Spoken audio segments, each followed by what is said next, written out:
Hello students, class 12th science. आज मैं आपको विद्युत फ्लक्स के बारे में बताऊंगा। तो विद्युत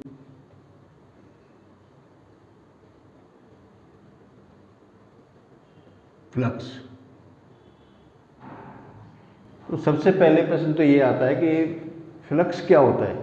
फ्लक्स का अर्थ होता है बहकर निकलना, यानी कोई भी वस्तु है जो बहकर के निकलती है तो इसको हम फ्लक्स कहते हैं। तो बहकर निकलने के लिए भाई अपने पास जो पदार्थ की तीन अवस्थाएं हैं उनमें से दो अवस्थाएं ऐसी हैं जिनमें बहने का गुण होता है। पहला है आपकी द्रव अवस्था और दूसरा है गैस अवस्था। आपने द्रव को बहते हुए देखा होगा, अपने घरों के अंदर नलों में पानी आता है तो बहता हुआ पानी आता है।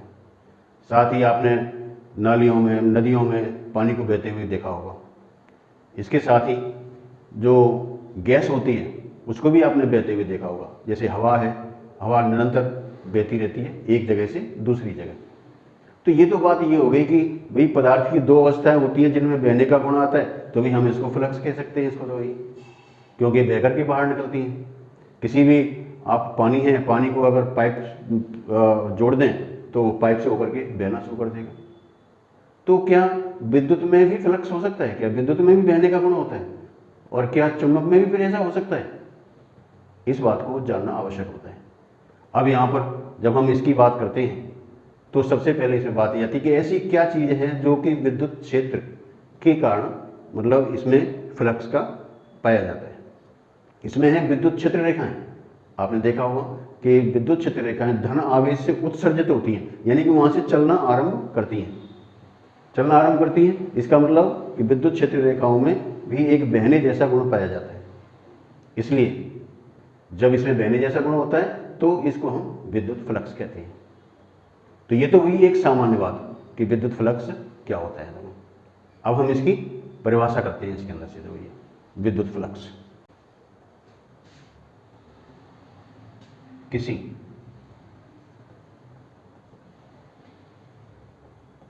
बंद पृष्ठ से गुजरने वाली विद्युत क्षेत्र रेखाओं की संख्या को विद्युत फ्लक्स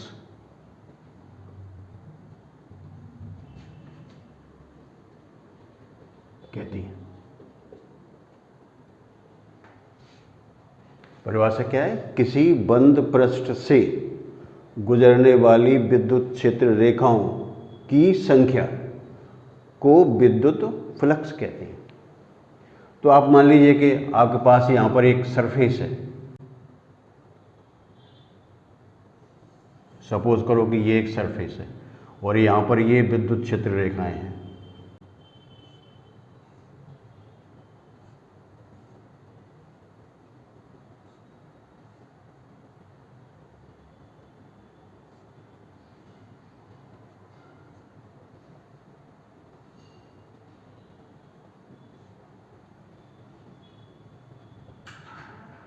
मान लेते हैं कि ये विद्युत क्षेत्र है, ये विद्युत क्षेत्र की तीव्रता। ये आपने एक पृष्ठ लिया हुआ है, ये जो इसमें है ये है बंद पृष्ठ। बंद पृष्ठ किसी भी आकृति का हो सकता है। ये वृत्ताकार भी हो सकता है, आयताकार भी हो सकता है, वर्गाकार भी हो सकता है, लेकिन होगा एक पृष्ठ के रूप में। इस पृष्ठ का जो पृष्ठीय क्षेत्रफल होता है, पृष्ठीय क्षेत्रफल एक सदिश राशि होती है। अब जब सदिश राशि होती है तो आपको ये ज्ञात होना आवश्यक है कि इसका दिशा क्या होगी।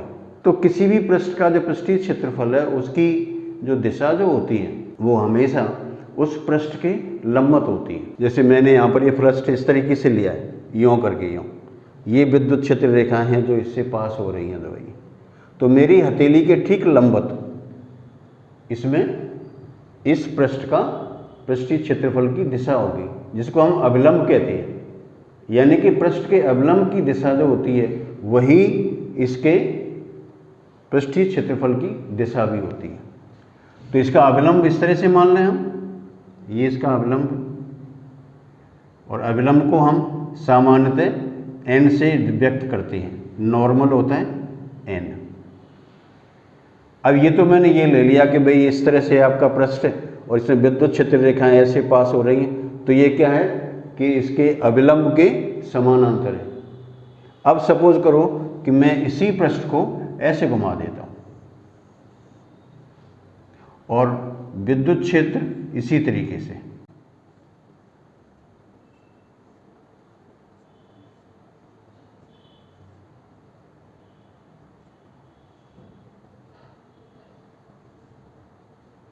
ये विद्युत क्षेत्र है।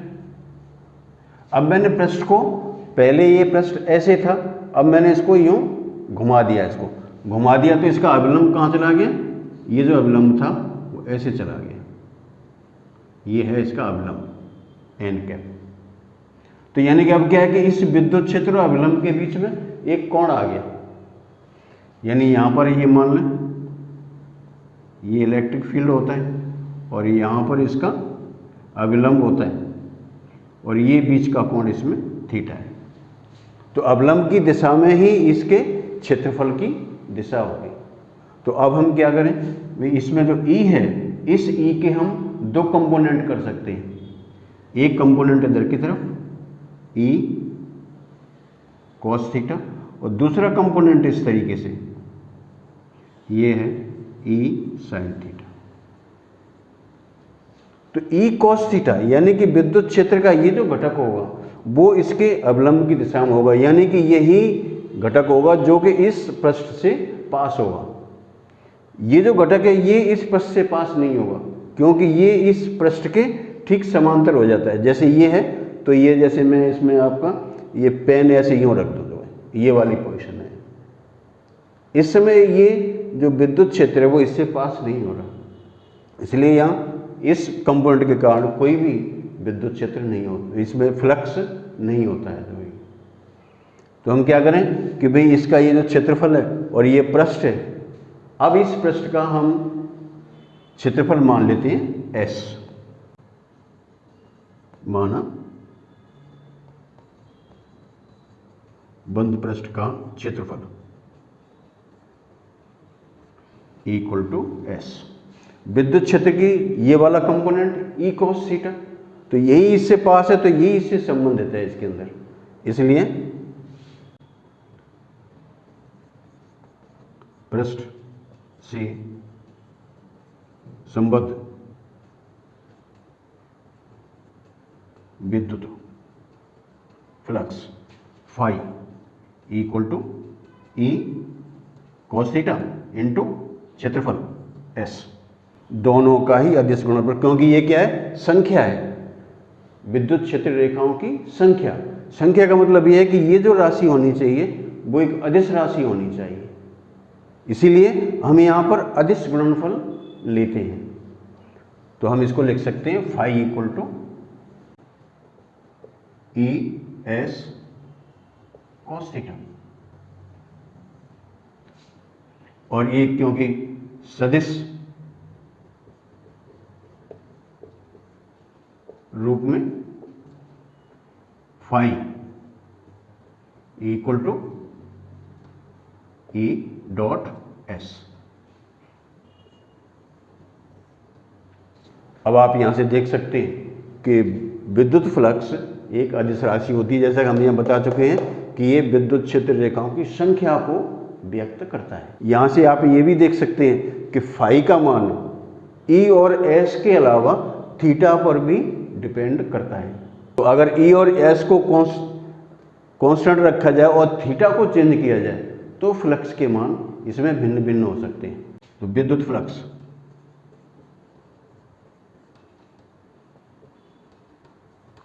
अदिश राशि है,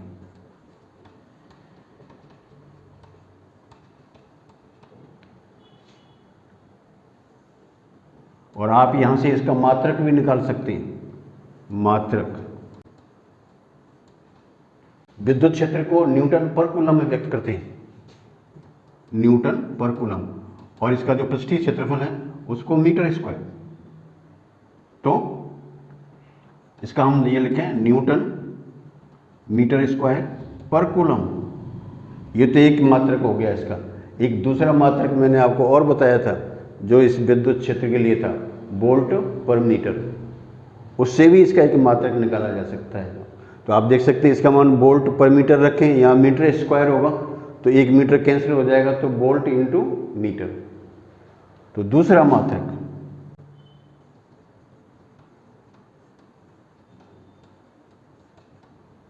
वोल्ट इंटू मीटर।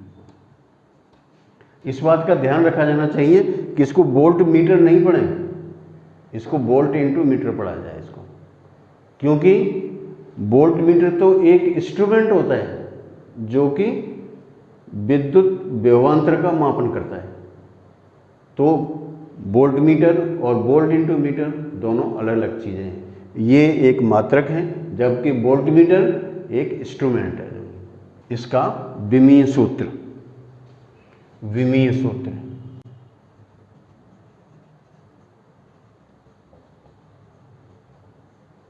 विमीय सूत्र तो phi equal to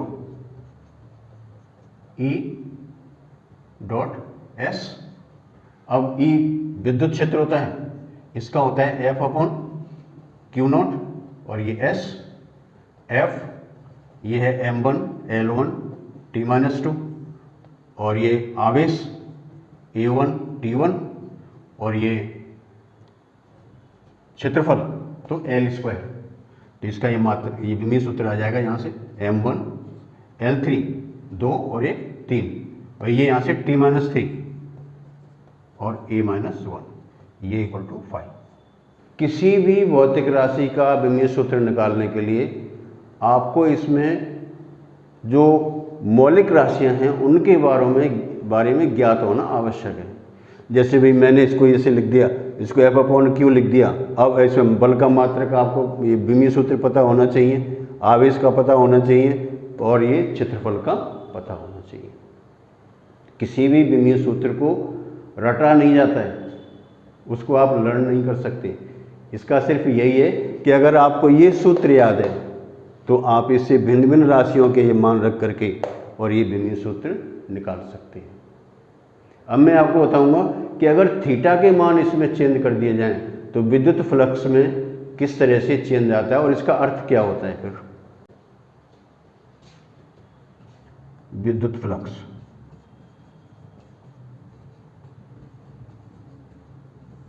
phi equal to E S cos theta.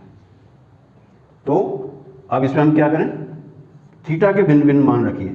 जब थीटा इक्वल टू 0 डिग्री तो कॉस 0 का मान 1 के बराबर होता है, ई एस कॉस 0, और ये इक्वल टू ई एस ये इक्वल टू 5। ये कैसी राशि है, ये एक धनात्मक राशि है, पॉजिटिव यानी कि धनात्मक।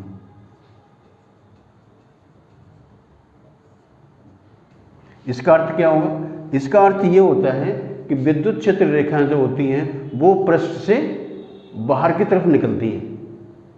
यानी इस पॉजिटिव होने का अर्थ ये होता है, जैसे ये आपके पास पृष्ठ है और इस पृष्ठ से जो रेखाएं हैं वो इस तरीके से बाहर की तरफ निकल रही हैं।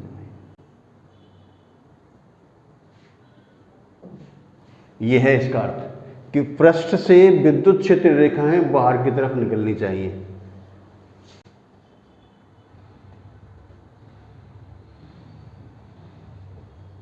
धनात्मक विद्युत फ्लक्स, इसमें क्या है, विद्युत क्षेत्र रेखाएं पृष्ठ से बाहर की ओर निकलती हैं।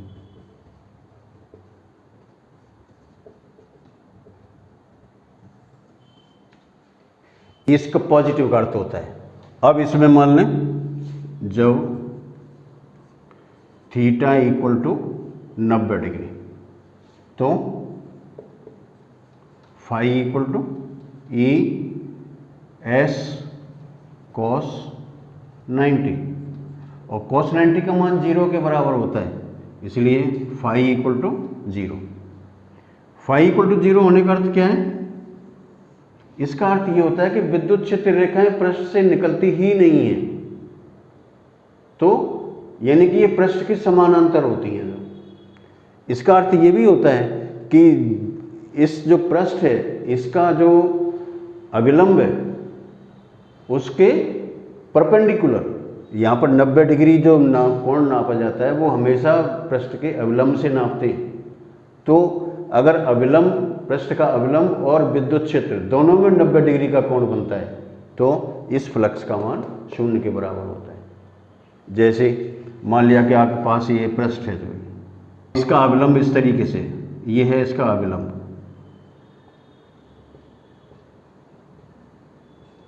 लेकिन विद्युत क्षेत्र रेखाएं कैसे होती हैं? इस तरीके से,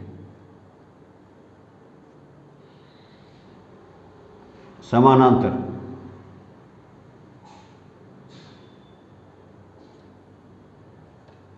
अब देखिए मैंने यहाँ पर आपको विद्युत क्षेत्रीय रेखाओं की दिशा इधर की तरफ भी दिखाई है और इधर की तरफ भी दिखाई। इसका मतलब यह है कि इसके पृष्ठ के अंदर कोई ना कोई धनावेश रखा हुआ है और उस धनावेश से ये रेखाएं इस तरीके से सभी दिशाओं के अंदर निकल रही हैं। तो जब ये विद्युत क्षेत्रीय रेखाएं पृष्ठ के समानांतर हो जाती हैं तो आप इसको ऐसे चाहे तो ऐसे भी दिखा सकते हैं और चाहे तो इसको आप ऐसे भी दिखा सकते हैं। ये पृष्ठ है, ये विद्युत क्षेत्रीय रेखाएं हैं। इस स्थिति में भी, इस स्थिति में भी, यहाँ पर तो हम एक आवेश का आभास करते हैं कि जो आवेश है उससे विद्युत क्षेत्र रेखाएं निकल रही हैं। यहाँ पर भी मैंने आपको यहाँ पर दिखाया है विद्युत क्षेत्र रेखाएं इधर की तरफ जाती हुई, इधर की जाती हुई। इसका मतलब यहाँ पर भी कोई ना कोई धनावेश रखा हुआ है। और अगर इसको आप ऐसे दिखाना चाहें तो ऐसे भी दिखा सकते हैं कि ये आपका पृष्ठ है और इस पृष्ठ के इस तरीके से विद्युत क्षेत्र रेखाएं ऐसे भी दिखा सकते हैं। तो ये दोनों क्या शो करते हैं कि वे जो पृष्ठ के लंबवत विद्युत क्षेत्र रेखाएं हैं जो पृष्ठ से बाहर की तरफ निकल रही हैं। तो ये अर्थ होता है इसका 0 का। तो ध्यान रखना है कि थीटा का मान हम पृष्ठ के अभिलंब से और विद्युत क्षेत्र तक का कोण लेते हैं। तीसरी स्थिति में क्या देखेंगे? जब थीटा इक्वल टू 180 डिग्री, तो phi equal to E S cos 180 degree, और कॉस 180 डिग्री का मान -1 होता है, इसलिए ये माइनस ई एस। तो phi equal to E S, यानी ये कैसा है? ऋणात्मक विद्युत फ्लक्स। तो ऋणात्मक विद्युत फ्लक्स का अर्थ ठीक इसका उल्टा होता है, धनात्मक का ठीक उल्टा होता है। धनात्मक में विद्युत क्षेत्र रेखाएं पृष्ठ से बाहर की तरफ जाती हैं, जबकि ऋणात्मक में विद्युत क्षेत्र रेखाएं होती हैं वो पृष्ठ के अंदर आती हैं। तो यहाँ पर आप देख सकते हैं कि इसको अगर हम इस तरीके से व्यक्त करें, ऋणात्मक विद्युत फ्लक्स, इसका अर्थ क्या होता है कि विद्युत क्षेत्र रेखाएं पृष्ठ के अंदर की ओर आ रही हैं। तो अंदर की ओर आ रही है तो क्या करेंगे भाई? ये पृष्ठ है और इस पृष्ठ पर भी इस तरह से विद्युत क्षेत्र रेखाएं आ रही हैं, तो ये इस तरीके से। तो जब हम इनको इस तरीके से दिखाते हैं कि पृष्ठ के अंदर आ रही हैं, तो फिर ये, या फिर हम इसको ऐसे भी दिखा सकते हैं, ये विद्युत क्षेत्र रेखाएं हैं, ये इसके अंदर की तरफ आ रही है, ये तो ये अंदर की तरफ आती हुई। तो यानी इसमें क्या होता है कि जो इसका अभिलंब होता है पृष्ठ का, वो विद्युत क्षेत्र से 180 डिग्री का कोण बनाता है।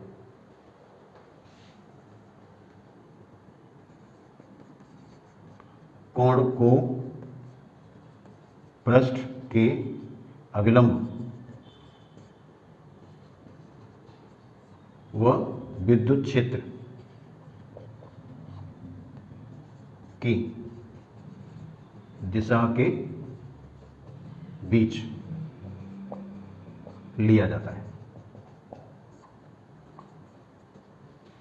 तो यानी कि आप यहाँ से ये समझ सकते हैं कि जब थीटा का मान 0 होता है तो विद्युत क्षेत्र रेखाएं पृष्ठ से बाहर की तरफ जाती हैं, और जब ये 90 डिग्री का होता है तो पृष्ठ के ठीक समानांतर होती हैं, और जब ये 180 डिग्री का कोण बनाती हैं तो ये विद्युत क्षेत्र रेखाएं अंदर की तरफ होती हैं, यानी पृष्ठ के अंदर प्रवेश करती हुई होती हैं।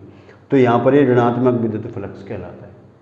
तो आप देख सकते हैं कि विद्युत फ्लक्स के तीनों ही मान हो सकते हैं, पॉजिटिव भी हो सकता है, 0 भी हो सकता है, और ये नेगेटिव भी हो सकता है। अतः विद्युत फ्लक्स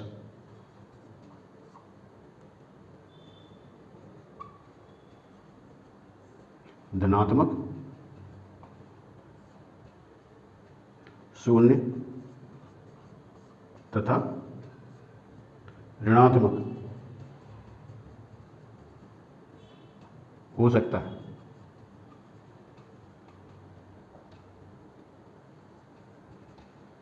अब इसमें जैसे इसका वेरिएशन हो रहा है फाई का थीटा के साथ, आप इसके लिए एक ग्राफ, तो ग्राफ किस में ड्रा करना है, फाई, यहां पर हम ले लें ये 0, यहां पर फाई,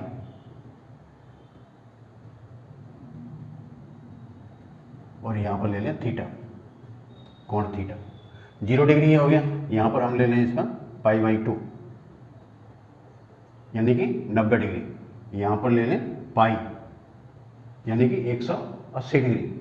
इसे आगे भी ले सकते हैं, ये है आपका 3π/2, यहां पर मान लो ये ले लेते हैं हम 2π, यानी हमने एक पूरा चक्र ले लिया इसका जो है। तो 0 पर इसका मान सबसे अधिक होता है, इसलिए ये यहां से स्टार्ट होगा, ये 0 है, 0 से यहां से, तो ये ऐसे चलते हुए ये इस पर आएगा। π/2 पर इसका मान 0 हो जाता है, लेकिन 5 पर इसका मान नेगेटिव होता है। तो इसका अर्थ यह है कि जितना यहाँ से ये है उतना ही यहाँ पर ये होगा। तो ये है प्लस ES और यहाँ पर है माइनस ES। तो अब ये यहाँ पर चलता हुआ ये यहाँ नेगेटिव 3π/2 हो जाएगा, तो फिर इसका मान 0 हो जाएगा, और 2π होगा तो फिर ये इसी के अनुदिश आ जाएगा। तो इस तरीके से तो आप देख रहे हैं कि अगर हम विद्युत क्षेत्र को स्थिर रखते हुए पृष्ठीय क्षेत्रफल को पृष्ठ को रोटेट करते हैं, एक पूरा चक्कर घुमाते हैं, तो फ्लक्स का मान पॉजिटिव और नेगेटिव होता है इसके अंदर। तो ये है। अब यहाँ पर तो मैंने आपको ये बताया कि पूरे पृष्ठ का क्षेत्रफल ले लिया, तो हमने इसको इस तरीके से व्यक्त कर दिया phi equal to ES cos theta. अब मान लो कि आपको अल्पांश क्षेत्रफल दे रखा हो, फिर उसको पूरे पृष्ठ के लिए करें। जो यदि पृष्ठ का अल्पांश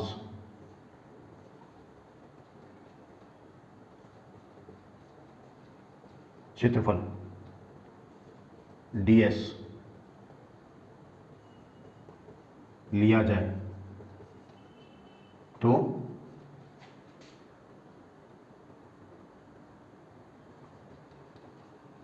अल्पांश से संबद्ध विद्युत फ्लक्स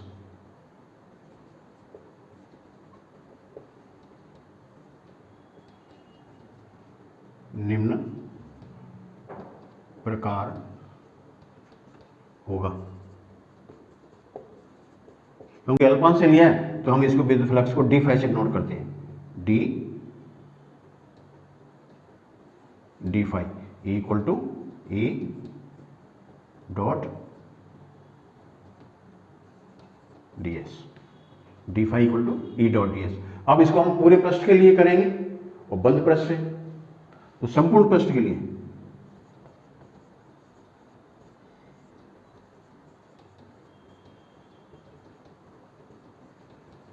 फाई इक्वल टू, इसका इंटीग्रेट कर दें, बंद पृष्ठ है इसलिए यहां पर एक सर्कल लगाएं, पृष्ठ है इसलिए यहां पर S लिखेंगे, S का मतलब होता है सरफेस, और ये है आपका E डॉट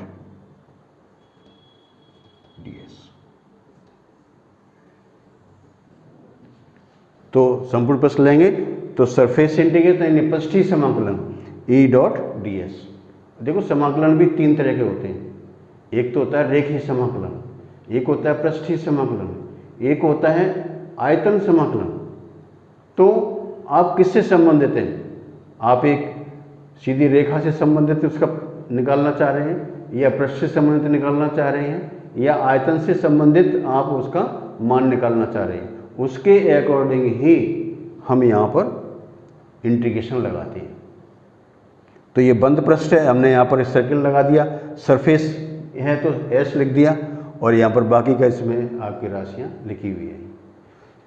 ये जो लिखा हुआ है इसको कहते हैं विद्युत क्षेत्र का पृष्ठीय समाकलन, तो पृष्ठ से संबंधित है, समाकलन है जो, तो दोनों को मिला के क्या कहेंगे? विद्युत क्षेत्र का पृष्ठीय समाकलन। तो आप क्या कह सकते हैं कि विद्युत क्षेत्र का पृष्ठीय समाकलन विद्युत फ्लक्स को व्यक्त करता है। Surface integration E dot ds को विद्युत क्षेत्र का पृष्ठीय समाकलन कहते हैं। तो यहां से विद्युत फ्लक्स की एक और नई परिभाषा निकाली जा सकती है, और वो परिभाषा क्या होगी?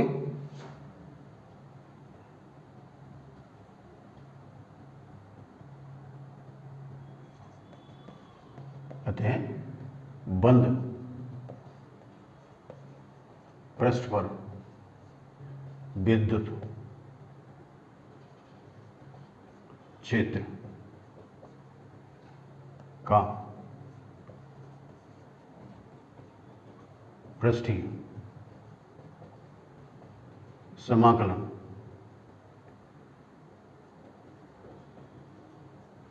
विद्युत फ्लक्स कहलाता है। ये भी विद्युत फ्लक्स की परिभाषा है। तो वो जरूरी नहीं है कि जैसे मैंने पहले लिखा था आप उस तरीके से इसकी परिभाषा लिखें, आप इस तरीके से भी परिभाषा लिख सकते हैं, क्योंकि ये तो इसकी मैथमेटिकल डेफिनेशन है, और वो मैंने आपको वहाँ पर लिखी है, वो इसकी अपने भौतिक विज्ञान के अनुसार उसमें क्षेत्र रेखाओं की संख्या के रूप में इसको लिखा गया है। तो ये कहलाता है विद्युत फ्लक्स। इस विद्युत फ्लक्स से संबंधित एक बहुत ही इम्पोर्टेंट नियम है जो हर वर्ष बोर्ड द्वारा परीक्षा में पूछा जाता है, वो उस नियम को कहते हैं हम गाउस नियम। अब यहाँ पर जो हम, क्योंकि विद्युत है तो ये गाउस का नियम विद्युत के लिए कहलाएगा, यानी कि गाउस का नियम स्थिर विद्युतकी में ये कहलाएगा। गाउस के नियम की सहायता से ही हम इसमें ये ज्ञात कर सकते हैं कि किसी भी स्थान पर विद्युत क्षेत्र कितना होगा। ये गाउस के नियम के अनुप्रयोग के अंदर आता है। तो अनुप्रयोग और गाउस का नियम, इनमें से कुछ ना कुछ बोर्ड के अंदर जरूर आता है। ये जो वीडियो है ये मैंने सिर्फ विद्युत फ्लक्स के लिए किया है, तो आप इस वीडियो को लाइक करें, शेयर करें और सब्सक्राइब करें, और ज़्यादा से ज़्यादा आप अपने ऐसे मित्रों को शेयर करें जो 12th की साइंस यानी विज्ञान वर्ग के विद्यार्थी हैं, जिससे कि उनको ये भौतिक विज्ञान पढ़ने के लिए मिल सके। कोरोना काल है, छात्र संख्या ये विद्यालय में क्लासेस नहीं हो रही हैं, लिहाजा आप इसको अधिक से अधिक शेयर करने का प्रयास करें। कल मैं आपको बताऊंगा गाउस का नियम, सिर्फ गाउस का नियम बताऊंगा। गाउस का नियम क्या होता है, गाउस के नियम की विशेषताएं क्या होती हैं, और गाउस के नियम की उत्पत्ति क्या है, यहाँ तक मैं आपको बताऊंगा। उसके अनुप्रयोग हम बाद में लेंगे। Thank you.